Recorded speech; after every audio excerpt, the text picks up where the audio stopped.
play it any louder, then it's getting shut down.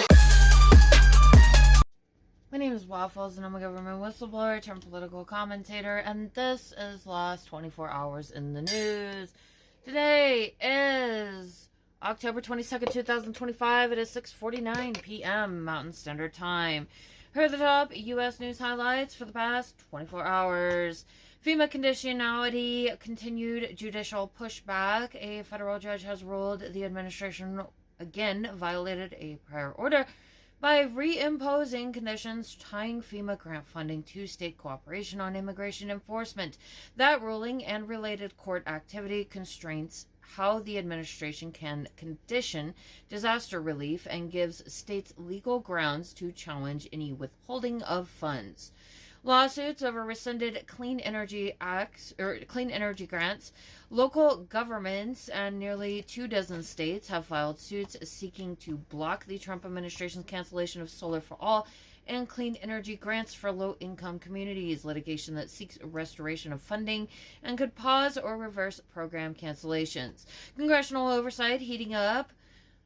House committees continue to demand testimony and documents from senior officials tied to enforcement and prosecutions. Expect additional document fights and subpoenas in the coming days as oversight ramps up. Court battles over National Guard and federal troop deployments inside U.S. cities very active. Federal judges have extended blocks on deploying Guard and troops to cities such as Portland. In the most recent action, a judge agreed to extend the restraining order that would block a federal guard deployment in the Chicago area while legal challenges proceed. The administration has sought emergency appeals, including to the Supreme Court.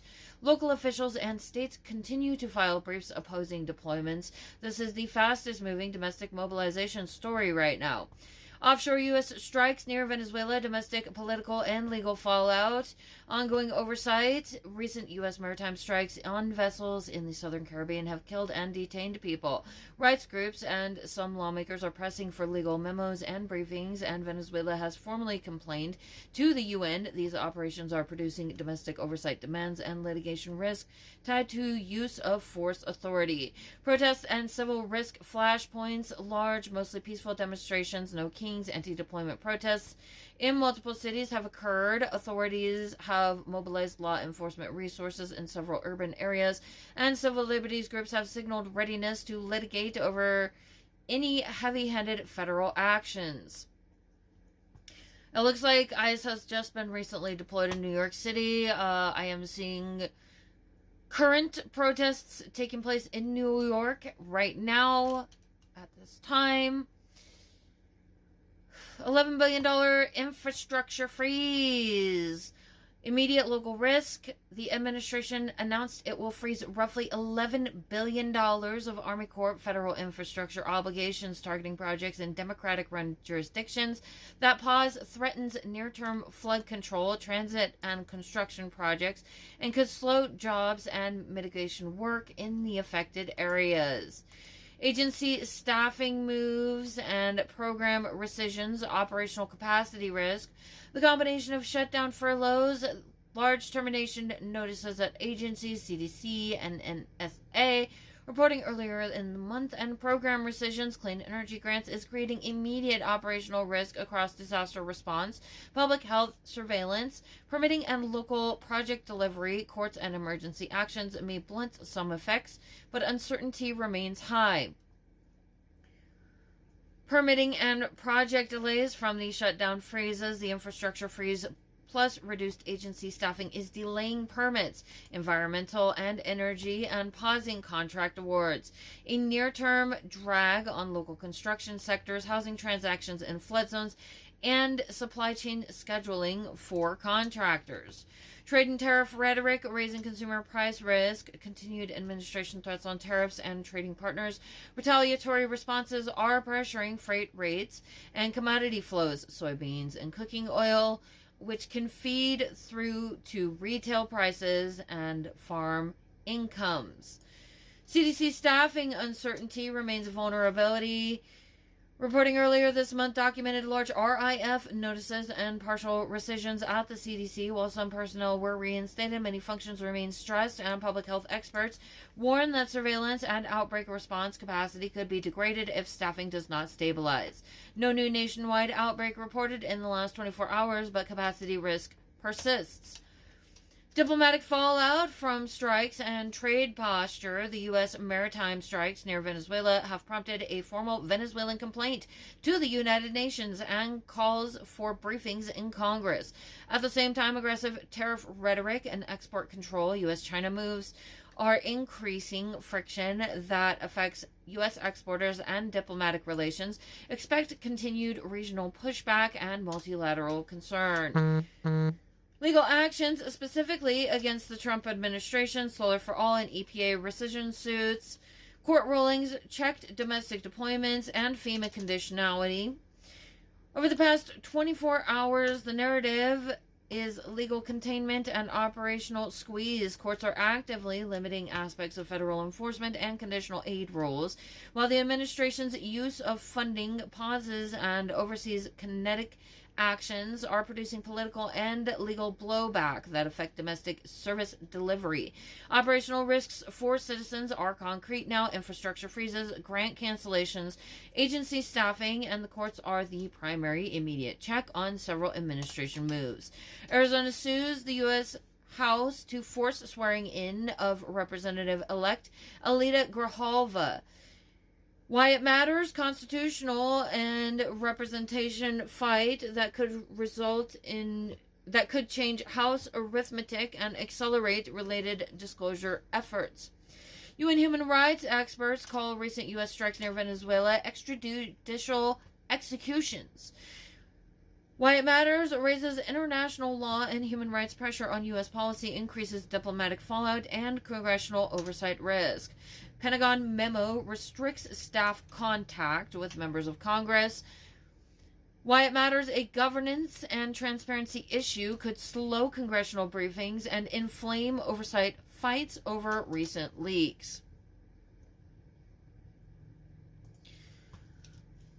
President Trump reposted amplified and AI-generated video showing provocative imagery, crown plus fighter jet plus feces imagery directed at protesters. Why it matters, it escalates rhetorical and political toxicity, fuels protest mobilization, and raises ethical media concerns about AI and presidential messaging. Trump threatens steep tariffs against Colombia over drug policy disputes. Bogota recalls its ambassador. Why it matters, abrupt trade and diplomatic escalation with a longtime partner, potential real economic and geopolitical consequences for U.S. and Latin American relations. USDA to resume Farm Service Agency operations and restart billions in commodity and farm repayments. Despite the shutdown. Why it matters, a selective reopening of key aid reduces some rural economic pain, but highlights unequal continuity of government services, which operational details and vendor flows. Administration says it will not meet with House Democratic leaders on the shutdown until the government reopens. Why it matters, it escalates the political standoff and reduces chances for near-term negotiated end to the funding lapse. News outlets continue to reject new Pentagon press access rules. Pushback grows after access changes. Why it matters, sustained media resistance could reduce Pentagon transparency and increase friction in defense reporting and oversight. The stock market today closed with the S&P 500 at 6,699.40, down 0.5%. Dow Jones Industrial Average at 46,590.41, down 0.7%. Nasdaq Composite at 22,740.40, down 0.9%. So all of the gains that were made yesterday look like they were lost, and potentially other gains that were made prior in the week. U.S. mulls sweeping export controls to China tied U.S. software use. The U.S. Department of the Treasury Administration officials are reportedly considering restricting exports to China of goods that contain or were produced using U.S. software, a move aimed at countering Beijing's rare earth export limitations. Sounds pretty freaking ridiculous if you ask me. Markets reflect inflation and labor concerns. Yields plunge. U.S. Treasury yields hit multi-month lows as investors appear to accept that the Federal Reserve is prioritizing employment risks over inflation. The lack of official economic data due to the ongoing shutdown adds to uncertainty about the labor market's health. Gold price correction signals investor caution ahead of CPI reports. Spot gold dropped about 1.7% on October 22nd after a sharp fall the previous day. The move reflects profit taking and speculation ahead of the delayed September inflation CPI data scheduled for October 24th. Shutdown halts key official economic data releases with the federal funding lapse ongoing. Major economic indicators from the Bureau of Labor Statistics, BLS, Bureau of Economic Analysis, BEA, and Census Bureau remain suspended, creating a void in transparency at a delicate moment for policymakers and markets. I do apologize, guys. Sometimes talking your head off like this can be a little bit challenging. Sometimes I don't do so well and stumble on my words. Inflation regime shift flagged. Higher inflation likely to stick. Analysis by Reuters describes the U.S. inflation environment as entering a new regime, with both headline and core inflation expected to remain above the Fed's 2% target, even as markets lean toward rate cuts. And remember, kids, the stock market is not the economy. Just because the S&P 500 or Dow Jones might be performing does not mean that wages are growing, jobs are secure, inflation is under control, or that people are thriving. Here's the upcoming hazardous weather outlook for the next few days. Northeast and Great Lakes in northern Ohio and northwest Pennsylvania, including the Lake Erie near shore. A gale warning is in effect today with winds up to 40 miles an hour and potential for water spouts in lake effect showers through Thursday. In north central Illinois, northwest Indiana around Chicago, an elevated frost and freeze risk is forecast late tonight through early Friday for areas outside of the immediate metro. No large severe thunderstorm threat has been identified for the region in the immediate term.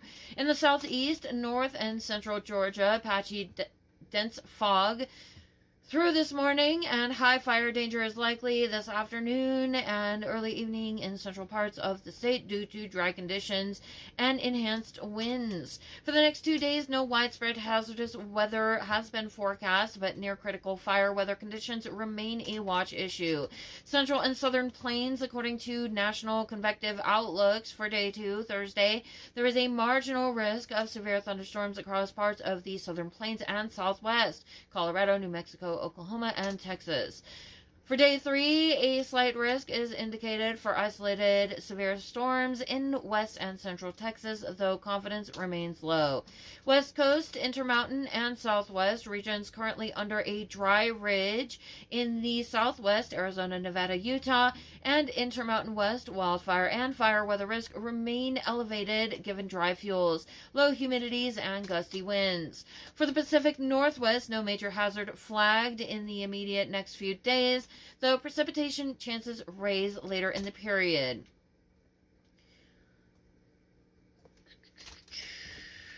And here are the top international news highlights for the next few days. World Health Organization leads evacuation of 41 critically injured patients from Gaza. The WHO announced it evacuated 41 critical patients and 145 companions from Gaza, where the health system remains under severe strain amid the ongoing conflict. European Union to boost support for Ukraine at Brussels summit. EU leaders plan to meet with Ukrainian President Volodymyr Zelensky, restate backing for Ukraine's territorial integrity, and advance a proposal to use frozen Russian assets for a major loan to Kiev. Anthony Albanese, U.S. rare earths deal draws sharp rebuke from China after Australia and the U.S. announced a major investment deal in rare earths and critical minerals tied to defense and supply chain strategy. China accused Australia of despicable behavior and warned of a bloc confrontation. U.S. prepares to hold trade talks in Malaysia with China over rare earth exports. U.S. Trade Representative Jameson Greer and Treasury Secretary Scott Bessent are heading to Malaysia for negotiations with Chinese officials concerning Beijing's restrictions on rare earth and mineral exports.